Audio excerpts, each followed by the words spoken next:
আল্লাহর রাসূল রমজানে সবচেয়ে বেশি সহানুভূতি দেখাইতেন। কারিহিল মুরসালা আছে হাদিসের শব্দ, এত দান করতেন। কারিহিল মুরসালা, ঠান্ডা সুশীল বাতাস যখন ছাড়তে থাকে, যেরকম এলাকাকে এলাকা ছায়া যায়, আল্লাহর রাসূল এর চেয়ে বেশি দানশীল ছিলেন রমজানে। আসেন, দানশীল আত্মত্যাগী কাকে বলে? পরের জন্য আত্মত্যাগী। আজকে তো আমার সমাজ রমজান আসবে, এক মাসের মুনাফা আত্মত্যাগ করতে পারে না। এক মাসের মুনাফা 11 মাস নিল, রাগ হয় না, 11 মাস নিল, এক মাসের জন্য সে মুনাফা আত্মত্যাগ করতে পারে না। দৈনন্দিন প্রয়োজনের জিনিস যারা বিক্রি করে, সবজিওয়ালা এক মাসের জন্য তার লাভ ত্যাগ করতে পারে না।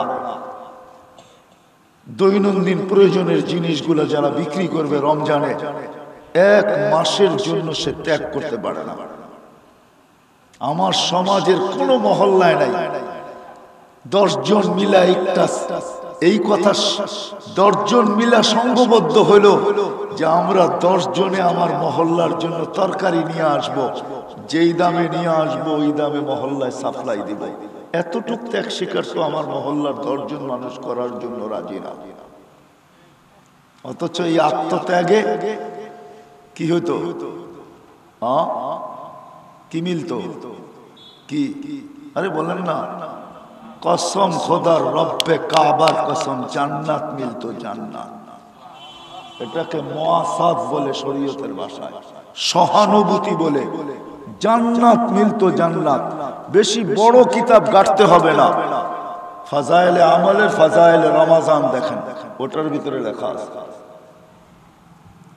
10 জন তো আমার মহল্লার থেকে দাঁড়াইতে পারলো না।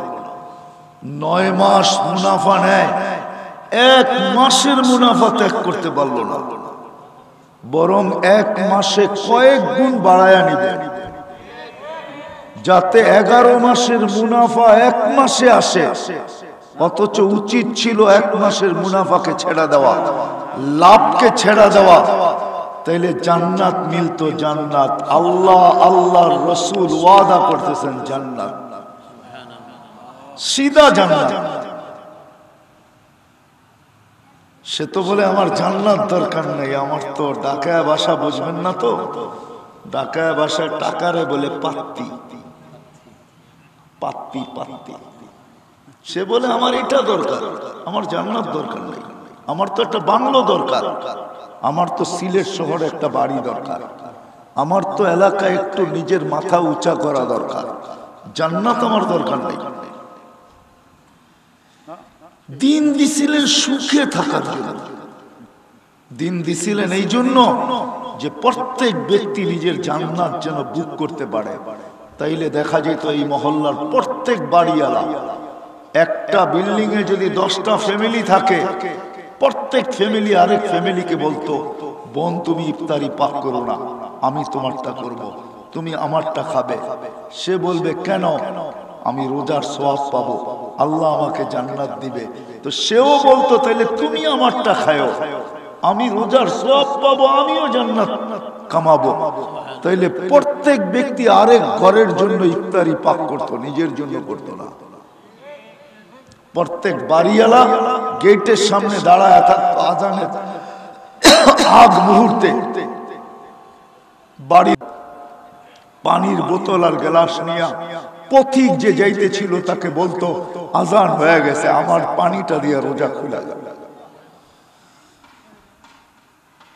এরকম পরিবেশ হইতে। আবার ক্রেতা যারা হইতো, ক্রেতা যারা দৈনন্দিন প্রয়োজনের জিনিস কিনতো, ওরা বলতো তুমি 1 টাকাও লাভ নেও নাই জান্নাতের আশায়, আমারও তো জান্নাত দরকার, আমি তোমার উপরে সহানুভূতি করতে চাই। কিভাবে? আমি এই বেশি টাকাটা তোমাকে হাদিয়া দিলাম, লাও।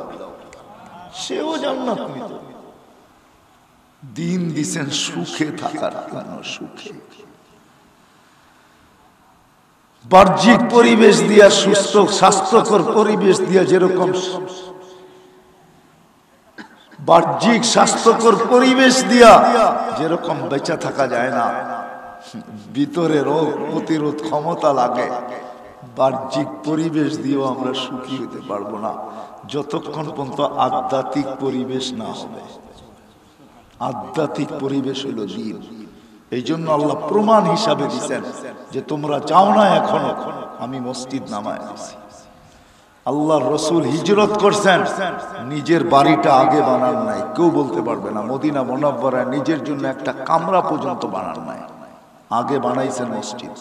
জিজ্ঞাসা করেন ওলামাদেরকে, আগে মসজিদ তৈরি করছেন। প্রথম মসজিদ কোবায়, তারপরে মদিনা মুনাওয়ারার মসজিদ। কেননা এই মসজিদি পরিবেশ, দ্বীনি পরিবেশ ছাড়াই, আধ্যাত্মিক পরিবেশ ছাড়া আমরা বাঁচব না। পরিবেশ যতই স্বাস্থ্যকর হোক, আমাদের দেশে আর কি আমেরিকার রাস্তাতে জিব্বা দিয়া চাটলে বালু পাওয়া যায় না, বালু। কানাডার রাস্তায় জিব্বা দিয়া চাটলে বালু পাওয়া যায় না। আমাদের দেশে তো সাদা কাপড় পরা রাস্তা দিয়ে আধা ঘন্টা হাইটা আসলে বালুতে বালতি বেড়া যায়, ঠিক না? আইসা আবার সাবান দিয়ে ধুইতে হয়, ঠিক না? হ্যাঁ, এমন স্বাস্থ্যকর পরিবেশ ওই দেশে। করোনায় সবচেয়ে বেশি মারা গেছে কোন দেশে? কেন? স্বাস্থ্যকর পরিবেশ তো দুনিয়ার থেকে সবচেয়ে উন্নত। কেন মারা গেল? স্বাস্থ্যকর পরিবেশ হলেই মানুষ বাঁচে না, ভিতরে প্রতিরোধ ক্ষমতা থাকতে হয়। বাহ্যিক পরিবেশ উন্নত হইলেই মানুষ সুন্দর, মানুষের জীবন কাঠামো সুন্দর হবে না। এটা ভুল থিওরি।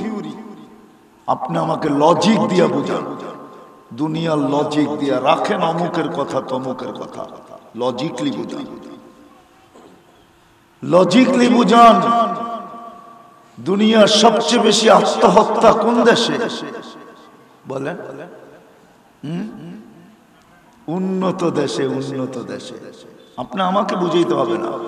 আমি জাপানের ওই আত্মহত্যার জায়গা দুইবার দেখা আসছি, এক জায়গা না, শুধু একাধিক জায়গা।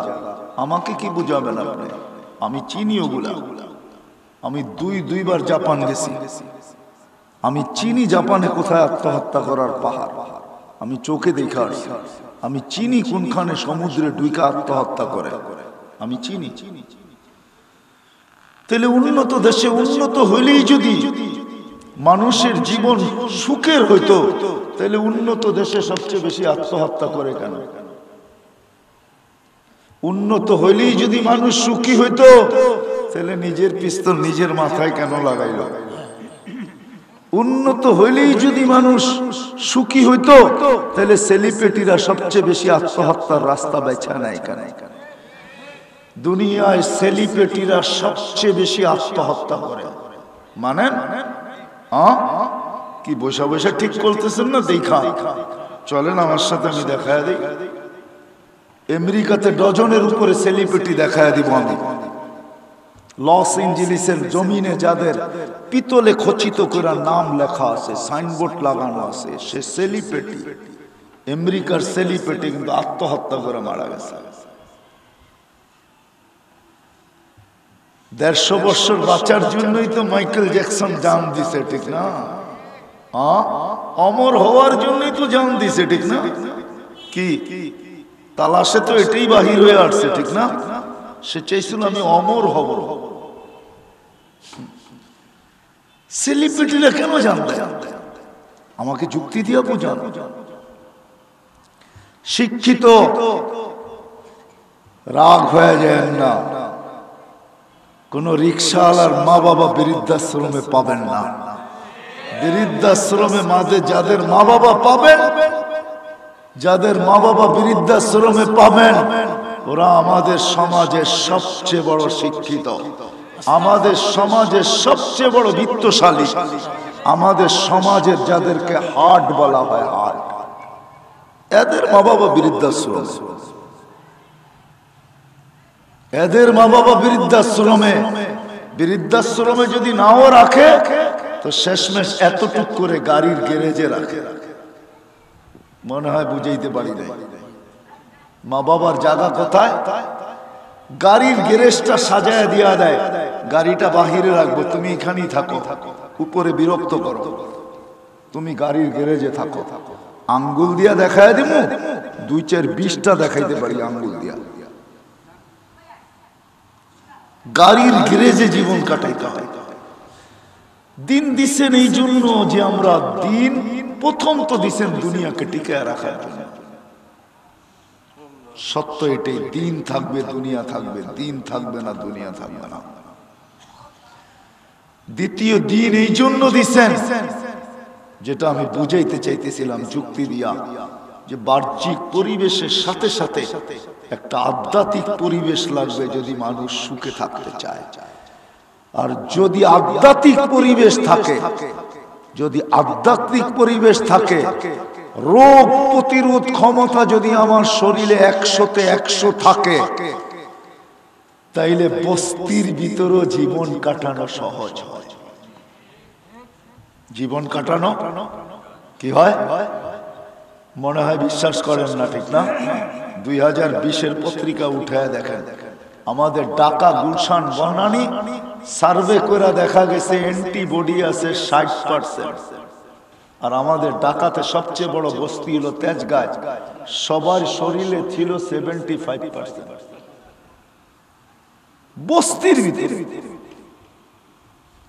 যদি বাহ্যিক পরিবেশ নাও থাকে, যদি আধ্যাত্মিক পরিবেশ থাকে, মক্কা মুকাররমা মদিনা মুনাওয়ারা সাহাবাদের জমানে বাহ্যিক পরিবেশ কিচ্ছুই ছিল না, শুধু আধ্যাত্মিক পরিবেশই ছিল। ওনারা বানান নাই বাহ্যিক পরিবেশ, ইচ্ছা করলে বানাইতে পারতেন। প্রমাণ ওনারা রেখে গেছেন জমিনের বুকে যে আমরা ইচ্ছা করলে পারতাম।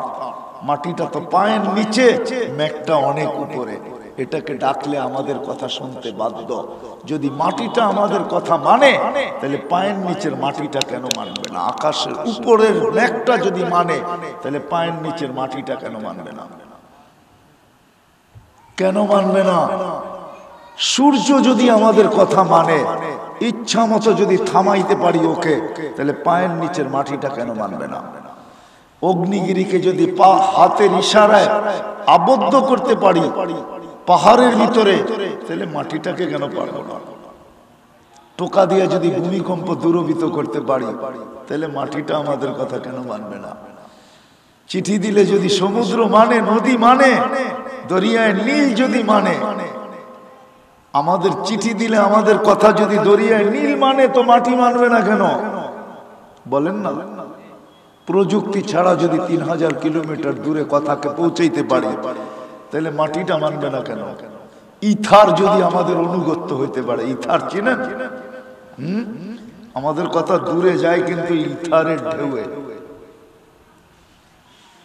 চিনো তোমরা স্কুলে কলেজে যারা পড়ো ইথার চিনো? বিজ্ঞানকে জিজ্ঞাসা করো, এখনই সার্চ দাও ইথার কি জিনিস, বাইরে চলে আসবে। আমাদের এই কথা দূরে যায় ইথারের ঢেউয়ে, ইথারের মাধ্যমে কথা দূরে চলে যায়, বাঁচতে থাকে, বাঁচতে বাঁচতে চলে যায়। যারা ইথারকে অনুগত্য করে 3000 কিলোমিটার দূরে কথাকে পৌঁছায় দিয়েছেন, এদের কথা মাটি মানবে না কেন? সমুদ্রের উপরে যারা স্থলের মতো ঘোড়া দৌড়াইতে পারে, এদের কথা জমিন মানবে না কেন? বুঝান আমাকে, লজিক দিয়ে বুঝান, যুক্তি দিয়ে বুঝান, কেন মানবে না? আপনি বলবেন ওনারা করে নাই কেন? ওনারা জানে 60-70 বছর থাকবো, এই ঘর গুছায় লাভ নাই। 60-70 বছর থাকবো, যত সুন্দরী বানাই না কেন বেশি দিন আমাকে থাকতে দিবে না। যত টাকার পাহাড়ি ডেলি কামাই না কেন, পেটের ক্ষমতার বাহিরে ঢুকানো যাবে না। যত জমাই নেই কেন, পুরাটা আমি ভোগ করে যেতে পারবো না। সত্য এটাই, এটা ওনারা জানতেন, এই জন্য ওনারা বেশি দুনিয়ার দিকে দেন নাই, নাহলে ইচ্ছা করলে পারতেন। আপনি বলেন এত কষ্ট করে গ্যাস বাহির করি, এত কষ্ট করে তেল আর সোনার হীরা বাহির করি, ঠিক না? ওনাদের কোনো কষ্ট করতে হতো না, ইশারা দিলে বাহির হয়ে চলে আসতো। বিশ্বাস হয় না? এতগুলা প্রমাণ দেওয়ার পরেও বিশ্বাস হয় না তো কবে হবে? সব চিত্রগুলা তো দুনিয়াতে রাখা আছে। আটলান্টিকের পাড়ে দাঁড়ায় বলতেছে ওই পারে কেউ আছে কিনা আমাকে বলো, আমি ঘোড়া দিয়ে পার হয়ে যাব। ওই সাহস কখন আসছে জানেন? যখন 27 কিলোমিটার বাহরাইন স্বাধীন করছেন সমুদ্রের উপরে ঘোড়া দৌড়ায়, তখন ওই সাহস চলে আসছে যে 27 কিলোমিটার যখন পার হইতে পারছি, 27,000ও পার হইতে পারবো, 27,000ও পার হইতে পারবো, কোনো অসুবিধা হবে না। উকবা বিন নাফির রাদিয়াল্লাহু তাআলা আনহু এখনো এখানে মিনার লাগানো আছে। যান, আমি দুইবার দেখা আসছি মরক্কে, আপনারও দেখা আসা।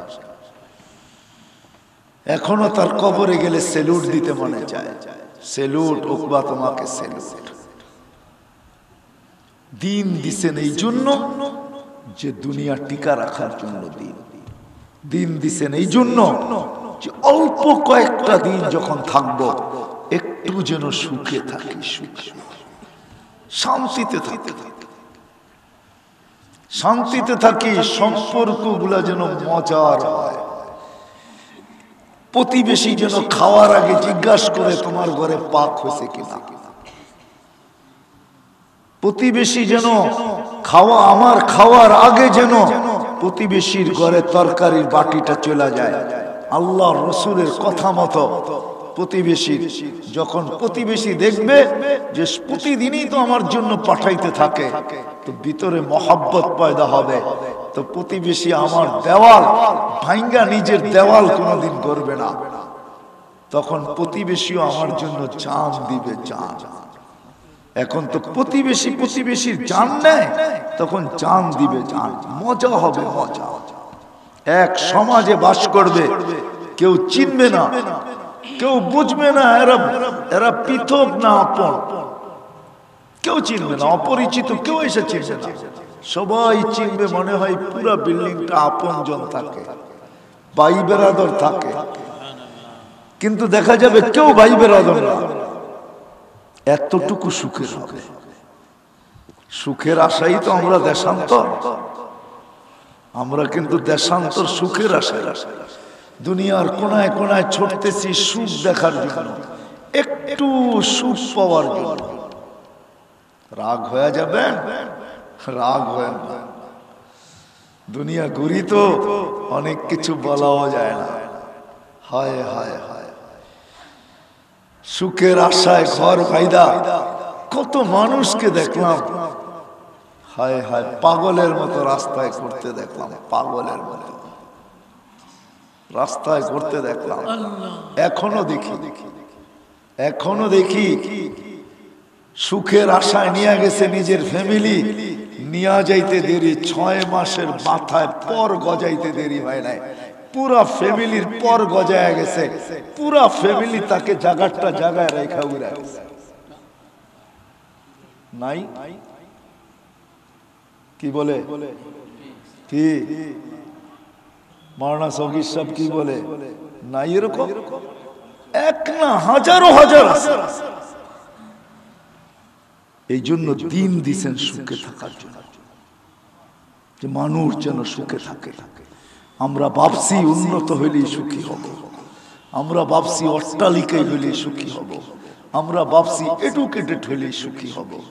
বাপ ভাবছে আমার সন্তান বড় এডুকেটেড হইলে সুখী হয়ে যাব, বড় পদের হইলে সুখী হয়ে যাব, উচ্চ জায়গায় বিয়ে হইলে সুখী হয়ে যাবে, বড় লোকের মেয়ে আসলে সুখী হয়ে যাবে। না, সুখী এতটুকু, এখন বৃদ্ধাশ্রমে বসে চোখের পানি ছড়ায়, এতটুকু সুখ আল্লাহ দেখায় দিতেছে। আমি তো ভাবতেছি যেইভাবে বৃদ্ধাশ্রম বাড়তেছে বাংলাদেশে, একদিন না আসুক, একদিন ওই দিন না আসুক, ওই দিন না আসুক, ওই দিন না আসুক, যেটা বাংলাদেশের সবচেয়ে চাঙ্গা ব্যবসা না হয়ে যাবে। সমস্ত বৃদ্ধদের মা বাবাকে বৃদ্ধাশ্রমে জান না দিতে হয়, যাইতেছে ওইদিকে, সত্য ওইদিকে। ওই দিন না আসুক, বাংলাদেশেও 2টা কেক তৈরি হোক। একটা কেকের গায়ে লেখা থাকবে মাদার ডে, আর একটা কেকের গায়ে লেখা থাকবে ফাদার ডে। বাংলাদেশে না হোক, একটা তো হয়েই গেছে, ঠিক না?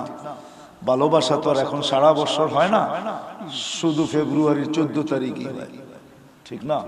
আর বাকি সারা বছর 364 দিন খালি জুতা দেখা দেখি হয়, ঠিক না?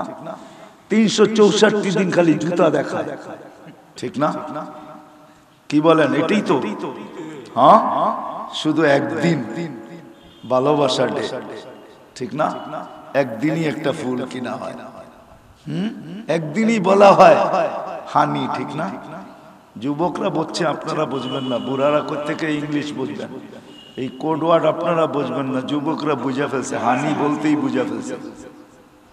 শুধু বৎসরে একদিন বলা হয় হানি, ঠিক না? দিন দিছিলেন এই জন্য যে 24 ঘন্টা সুখে থাকে। পুরুষ বাড়ির থেকে বাড়িতে ফিরবে, সারা দিন কর্ম কইরা, সন্তান আর স্ত্রী তার উপরে ভাঙ্গা পড়বে। সন্তান গায়ের কাপড় খুলা নিবে, জুতা খুলা নিবে, তাকে রেডি করাবে, স্ত্রী খাওয়া দিবে, সবাই মিলা কবে তোমার শরীরটাকে দাবায়া দিই, মেসেজ করে দিই, তুমি সারা দিন আমাদের জন্য ছুটতে ছিলা, অফিসে বসা ছিলা, দোকানের ভিতরে দাঁড়ায়া ছিলা, এইখান থেকে ওইখানে ছুটতে ছিলা, পিঠটা লাগানোর সুযোগ তোমার হয় নাই। আজকে এখন তুমি ঘুমাও, আমরা সেবা করব, দিনে আমাদের ঘুম পুরা করব, তুমি রাত্রে মিষ্টি ঘুমে ঘুমাবে, সকালে আবার চাঙ্গা হয়ে আমাদের জন্য তুমি বাহির হবে। বিদায় তুমি আরাম করো। তখন সবাই মিলা পাও দাবায়া তাকে ঘুম পড়াই। যদি দিন থাকতো, দিন। বাচ্চা মাঝে মাঝে পায়ে চুমা দিত আর বলতো আমি আমার জান্নাতে চুমা দিয়া স্বাদ নিতেছি। স্ত্রী মাঝে মাঝে স্বামীর সামনে ঝুঁকা যেত আর বলতো আল্লাহর সামনে ঝুঁকাবে পায়ে, আল্লাহর পায়ের সামনে সেজদা করা অনুমতি আর কারো নাই। যদি থাকতো, আল্লাহর রাসূলও বলছেন আল্লাহ ব্যতীত কাউকে সেজদা করার কোনো অনুমতি নাই। যদি থাকতো তাহলে আমি স্ত্রীদেরকে বলতাম যেন স্বামীর পায়ে সেজদা করে। সে সামনে ঝুঁকতো আর বলতো তোমার পায়ে তো সেজদা করার হুকুম ছিল, কিন্তু আল্লাহ অনুমতি দেয় নাই, নাহলে তোমার পায়ে সেজদা সারা রাত পড়া থাকতাম। তুমি আমার কাপড়ের জন্য, তুমি আমার জন্য, সংসারের জন্য সারাদিন খাটো। দিনদারি যদি থাকতো তাহলে এটাই যেটা আমি বলতেছি, আর এটার প্রমাণ আছে। শাফি রহমতুল্লাহ সারা রাত্র মার পাও টিপা ঘুম পড়াইতেন, মাঝে মাঝে পায়ের তালুতে চুমা দিতেন, মা কাইপা উঠতো, উনি হাইসা বলতেন জান্নাতে চুমা দিয়া স্বাদ নিতেছি। সত্য এটা হইত, সত্য এটা হইত। স্বামী বাড়িতে যে স্ত্রীকে চাকর মনে করতো না, আজকে তো স্ত্রীকে মনে করে চাকর, চাকরানি, তোকে সংসার করার জন্য নিয়ে আসছে। না না না, দিনদারি যদি থাকতো তাহলে আমার সমাজে প্রতি মিনিটে ডর্জন খালি তালাক হতো না। আমাদের সমাজে প্রতি মিনিটে এখন ডর্জনের উপরে তালাক হয়, জানেন? প্রতি মিনিটে। এটা হইতো না কোনোদিন। স্বামী স্ত্রী কি জিনিস চিনত, মা বাবা সন্তান চিনত, সন্তান মা বাবা চিনত, ভাই ভাই চিনত। ভাই যদিও জুলুম করত, ভাই হাইসা দিয়া বলতো আমার ভাই তো খাইছে, কি করব? কেস করব? কি করে কেস করি? এক জায়গার থেকে দুধ পান করছি। তখন দোনো ভাইয়ের ভিতরে এটা আসতো। ভাই বলতো তুমি নিয়ে নাও, ভাই বলতো তুই ছোট, তুই নিয়ে আনে। ছোট ভাই বলতো বড় ভাই তুমি, আমি তো ছোট, আমি করে নিব, তুমি নিয়ে নাও। ধাক্কা ধাক্কি দুইজনে দুইজনের কাছে দিতে থাকতো। এক সময় গলা ধরে বলতো চল দুইজনে মিলেই থাকি, আমরা তো দুই ভাই। এটা হতো। দিন দিছেন সুখে থাকার জন্য, দিন দিছেন দুনিয়াটাকে টিকায় রাখার জন্য। আজকে যারা বলতেছে দিনের দরকার নাই, তারা দুনিয়াকে বরবাদ করতে চাইতেছে, টিকাইতে চাইতেছে না। এরা দুনিয়ার থেকে অতিষ্ঠ হয়ে গেছে। মাঝে মাঝে আমরা দেখি কিছু ছেলেদেরকে দেখি বাইকে যখন ওঠে, হাইওয়েতে যখন চালায়, তো পিছন থেকে মনে হয় জীবন থেকে অতিষ্ঠ হয়ে গেছে, নাইলে ও এইভাবে চালায় কি জন্য? দেখবেন কিছু ছেলে পেলে যখন বাইক চালায় না, তোর চালানের অবস্থা দেখা মনে হয় জীবন থেকে অতিষ্ঠ, নাইলে এইভাবে চালায় কেন? যে কোনো মুহূর্তে অ্যাক্সিডেন্ট হতে পারে, দুনিয়া ওভারটেক করে আখেরাতে চলে যেতে পারে মনে হয়। আবার পিছে যদি কেউ থাকে তাহলে তো কোনো কথাই নেই।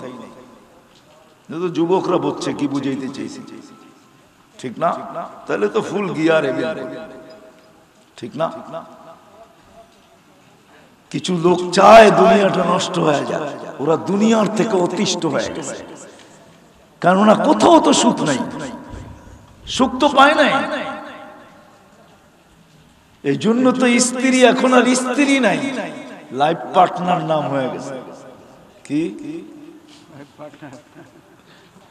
হ্যাঁ, লাইফ পার্টনার নাম হয়ে গেছে, এখন তার স্ত্রী নাম নাই, স্ত্রী নাই। মহিলা তো মহিলা নাই, লেডিস হয়ে গেছে, ঠিক না? জানেন হীরা কই তৈরি হয়? হীরা আল্লাহ কিসে তৈরি করেন জানেন? কিসে বলেন তো? সিলেটের মানুষ তো লন্ডন আমেরিকার মানুষ, আপনাদের তো জানা দরকার। কোথায় তৈরি হয় হীরা? আল্লাহ কোথায় তৈরি করে? হীরা সবচেয়ে দামি না? কই তৈরি করে? হ্যাঁ না, শামুকের ভিতরে মুক্তা হয়, হীরা না। হীরা কোথায় হয়? ওই ছেলেরা বলো, তোমরা তো কলেজ ইউনিভার্সিটিতে পড়ো, হীরা কই তৈরি হয়? হীরা তৈরি হয় কার্বনের ভিতরে, কয়লার ভিতরে, কয়লার ভিতরে। হীরাকে আল্লাহ লুকায় রাখেন কার্বন দিয়া, কালো কয়লা দিয়া। নারীরাও হীরা, এই জন্য আল্লাহ এদেরকে লুকায় রাখতে বলছেন কালো বোরকা দিয়া। শুধু শুধু বলেন নাই, নারী হীরা, ডায়মন্ড, ডায়মন্ড আল্লাহ তৈরি করেন কয়লার ভিতরে, কয়লার ভিতরে, কার্বনের ভিতরে তৈরি হয়। আল্লাহ কালো দিয়া এটাকে পেঁচায় রাখেন। নারীও হীরা, এই জন্য বলছে তুমি কালো বোরকা দিয়া নিজেকে পেঁচায় রাখো। সুখের জন্য দিন দিছেন। আর সর্বশেষ কথা, এইখানে তো বেশি দিন থাকা যাবে না, এটাই চিরসত্য। যার কাছ থেকে আসছি তার কাছে চলে যাব, আজ যাই আর কাল যাই। কিন্তু দুনিয়া বলে আমরা বড় শিক্ষিত, আমরা বড় এডুকেটেড, আমরা বড় টেকনোলজি সমৃদ্ধ, কিন্তু আজ পর্যন্ত মেশিন আনতে পারে নাই। কে কখন যাবে এটা জানার মেশিন এখনো আসে নাই, আর কোনদিন আসবে কিনা এটাও জানি না। যদিও ডাক্তার রিলিজ করছেন হাসপাতাল থেকে যা খাওয়ানোর খাওয়ায় দেন, 2-4 ঘন্টা বাঁচবে, কিন্তু দেখা গেছে ওই 2-4 ঘন্টার পরে রোগী বাইচা গেছে, ডাক্তার দুনিয়ার থেকে চলে গেছে। সত্য এটাই। কে কখন যাব জানি না, চলে যাব। ওইখানে যদি সুখে থাকতে হয়, আল্লাহর কাছে যদি পরিচয় নিয়ে যাইতে হয়, আইডি নিয়ে যাইতে হয়, পরিচয় পত্র নিয়ে যাইতে হয়, অবস্থান আর স্থান নিয়ে যাইতে হয়, তাইলে দিন ছাড়া বিকল্প কোনো রাস্তা নাই। ওমাই ইয়াবতাগি গায়রাল ইসলামি দীনান ফালাই ইউকবালা মিন ওয়া হুয়া ফিল আখিরাতি মিনাল খাসিরিন। এটা সর্বশেষ ঘোষণা, দিন ছাড়া আল্লাহর কাছে কোনো পজিশন পাওয়া যাবে না, অবস্থান পাওয়া যাবে না।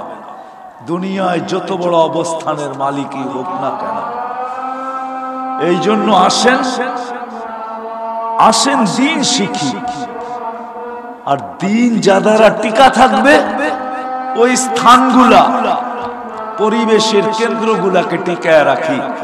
এই মাদ্রাসাগুলা ওই কেন্দ্র, মসজিদগুলা ওই কেন্দ্র, মার্কাজগুলা ওই কেন্দ্র, হক্কানি আল্লাহওয়ালাদের খানকাগুলা ওই কেন্দ্র, দিন টিকা থাকার কেন্দ্র। এগুলাকে টিকায় রাখা, তাইলে আমরা টিকা থাকবো, নাইলে আমরা বিলীন হয়ে যাব।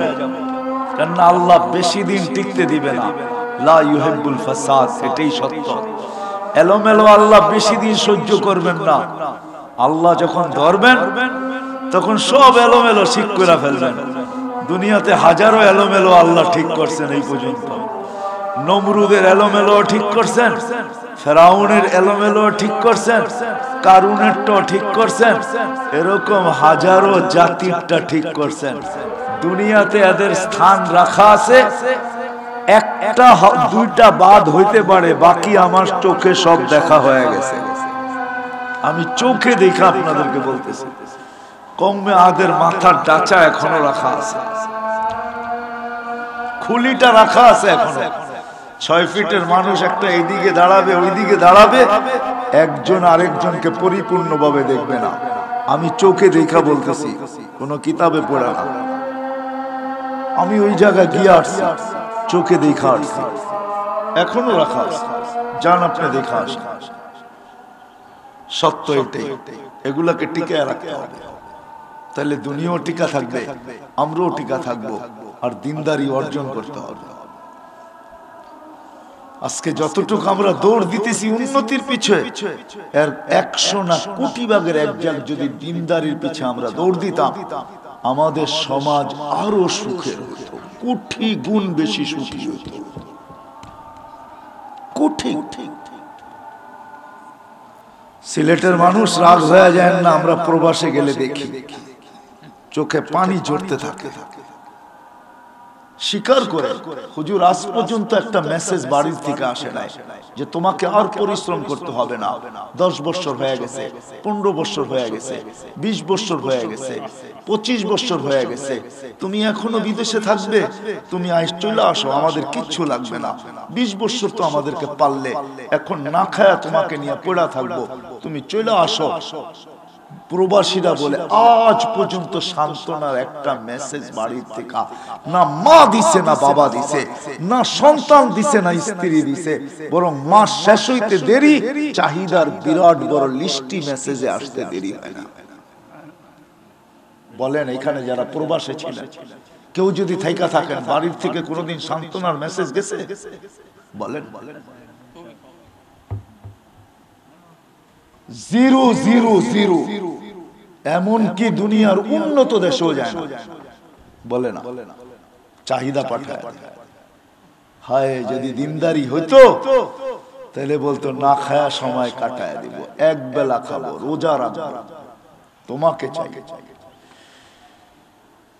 হায় হায়, সত্য তো এটাই, সত্য তো এটাই।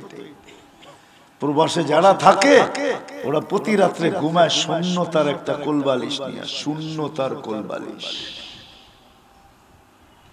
30 দিনে 15 দিন কেন 20 দিন যায় ফ্রিজের খানা খায়া ঘুমায়, ফ্রিজে যা আছে তাই খায়া ঘুমায় যায়। নিজের কাপড়গুলা নিজে ধোয়, আবার সকালে ওইটা হাড় ভাঙা পরিশ্রমে চলে যায়। কেননা 1 তারিখ আসতে দেরি, চাহিদার লিস্টি আসতে দেরি হবে না। দিনদারি নাই রেখা। আর দিনদারি যদি থাকতো তাহলে 1 কাপড়ে সুখী হইতো, স্বামীর গালে চিমটি কেটে বলতো আমি জান্নাতি। কয় কি করা? 1 কাপড়ে জীবন সবর করতেছি, না চাহিদা না অভিযোগ, সবরের বদলা আল্লাহ জান্নাত দিবে, ফুর্তি জান্নাতে হবে, জান্নাতে। স্বামীও চিমটি কেটে বলতো নিও জান্নাতি। কি করা? তোর মতো স্ত্রী পায় ডেলি শতবার শুকরিয়া আদায় করি, শুকরিয়ার বদলা জান্নাত, ফুর্তি জান্নাতে হবে। ফাতেমা রাদিয়াল্লাহু তাআলা আনহার মতো বলতো ওয়াজাদনা শাকারনা লাম নাজি সাবারনা, না পাবো তো সবর করব। দুনো অবস্থায় আল্লাহ আমাদের সাথে। ফালা ইউনাসিবু লানা আন নাকুনা মাহজুন ইয়া আলী, আলী আমাদের চেহারা মলিন হওয়া শোভা পায় না। 4th দিনও চুলা জ্বলবে না, ওই অবস্থায় স্বামীকে বলতেছে 4th দিনও চুলা জ্বলবে না। চুলা তো দূরের কথা, ঘরে খেজুরের বিচি পর্যন্ত নাই, শুধু পানি আছে। তাইলে এরকম সুখের, তারপরে স্বামীকে বলতেছে হাসবা তো দরজা খুলবো না, এলে খুলবো না, তোমার চেহারা মলিন, দরজা খুলবো না। কি কৌশলে স্বামীকে হাসাইতেছে।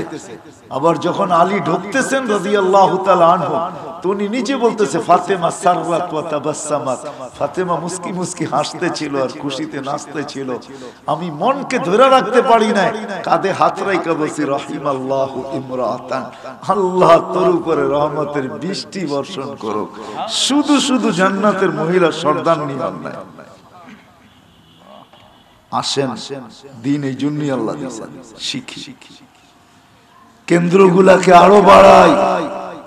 এই জন্যই বাংলাদেশ টিকা আছে, নাহলে বাংলাদেশ টিকা থাকতো না। বাংলাদেশ এখনো টিকা আছে শুধু এটার কারণে, জানেন, নাইলে 7.8 ভূমিকম্প বাংলাদেশও আসছিল, যেটা তুর্কিতে আসছে 2013-তে 31st নাইটের পরের দিন। বাংলাদেশের সবচেয়ে ঝুঁকিপূর্ণ এলাকা বলতেছে সিলেট, জানেন? বাংলাদেশের বিজ্ঞানীরা বলতেছে সবচেয়ে ঝুঁকিপূর্ণ সিলেট, তৃতীয় চিটাগাং, চতুর্থ ঢাকা। কিন্তু আমার বিশ্বাস কোন ঝুঁকিমুখী হবে না। 7.8 আইসা যখন টিনের ঘরের একটা টিনও ছুটাইতে পারে নাই, মাটির ঘরে একটা দাগও দিতে পারে নাই, তাহলে আমার বিশ্বাস 9 পয়েন্ট আইসাও কিছু করবে না, ইনশাআল্লাহ কিছু হবে না, যদি পরিবেশগুলো থাকে। কেন আপনি জানেন না সিলেটে কয় হাজার হেফজোখানা, আপনি জানেন না? এরা রাত্র 4টার সময় উঠা কোরআন পড়ে। এক সুরক্ষার চাদর দিয়ে, আমার আধ্যাত্মিক সুরক্ষার চাদর দিয়ে আমাদের দেশটা ঢাকা আছে। 30,000-এর উপরে হেফজোখানা বাংলাদেশে। একটা আধ্যাত্মিক সুরক্ষা আছে বাংলাদেশে। আমি দুনিয়া ঘুরা বলতেছি, 99 দেশ দেখা বলতেছি, কোন মেশিন দিয়ে চেক করে বলতেছি না, 99টা দেখা তারপরে আমি এই সিদ্ধান্তে পড়ছি যে আমাদের দেশটা একটা সুরক্ষার চাদর দিয়া, আধ্যাত্মিক সুরক্ষার চাদর দিয়ে এটা পেঁচানো আছে। নড়বে চড়বে ইনশাআল্লাহ, পড়বে না। নড়বে চড়বে কিন্তু বিপর্যয় হবে না। যত যাই বলি, আমার বিশ্বাস যদি আমরা টিকায় রাখি। এই জন্য আসেন দিনদার হই, দিনের কেন্দ্রগুলাকে টিকাই, পরিবেশ বানাই। রমজান সামনে আসতেছে, সবার ভিতরে সহানুভূতি আনি, সহানুভূতি আনি, একজন আরেকজনকে সহানুভূতি দেখাই, সাহায্য করি, আত্মমর্যাদা না দেখাই, উম্মত হই উম্মত। পাসপোর্ট তো আল্লাহ দিয়েই মার কোলে দিছেন, আমরা পাসপোর্ট নিয়ে কিন্তু আসছি, খালি ভিসাটা লাগাইতে হবে। মাতৃকুলে আমাদেরকে আল্লাহ লা ইলাহা ইল্লাল্লাহ দিয়েছেন, এটা পাসপোর্ট, শুধু ভিসাটা লাগাইতে হবে। ভিসা হলো মুহাম্মাদুর রাসূলুল্লাহ, আল্লাহর রাসূল। রমজানে সবচেয়ে বেশি সহানুভূতি দেখাইতেন, কারিহিল মুরসালা আছে হাদিসের শব্দ, এত দান করতেন, কারিহিল মুরসালা। ঠান্ডা সুশীল বাতাস যখন ছাড়তে থাকে, যেরকম এলাকাকে এলাকা ছায়া যায়, আল্লাহর রাসূল এর চেয়ে বেশি দানশীল ছিলেন রমজানে। আসেন দানশীল,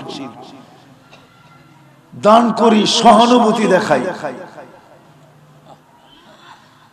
1 মাসের জন্য বিসর্জন দেই, বিসর্জন না, জান্নাত পাওয়ার জন্য দেই। বুঝান, নিজের আত্মীয় স্বজন যদি কেউ থাকে দৈনন্দিন প্রয়োজনের জিনিস বিক্রি করে, ওদেরকে বুঝান, বুঝান। আসেন, নাইলে 10 জনে মিলে ড্যামারেজ দেই, যে তুমি যেই দামে বিক্রি কিনবে ওই দামে বিক্রি করবে, তোমাকে মাসে আমরা ড্যামারেজ হিসাবে চুপে আমরাও জান্নাতের আশায় দিতেছি। তুমি সবজি বিক্রি করে কামাও মাসে 10,000, আমার কাছ থেকে চুপে 10,000 নেওয়া যাবে। তুমি যেই দামে কিনা ওই দামে বিক্রি করো, 10,000 আমি তোমাকে দিয়ে দেব। আসেন, পরিশ্রম কমায় দেই। রিক্সাওয়ালা বাড়ির পাশে, ওকে চুপে চুপে বলেন রোজা রাখো, রোজা রেখে রিক্সা চালানো যায় না, তুমি রাত্রে চালাও, মাসের শেষে এসে এটা আমার কাছ থেকে নিয়ে যাও, যাও। সহানুভূতি দেখাই। রমজান সামনে আসতেছে, করবো তো ইনশাআল্লাহ। আল্লাহ আমাদের সবাইকে আমল করার তৌফিক দান করেন।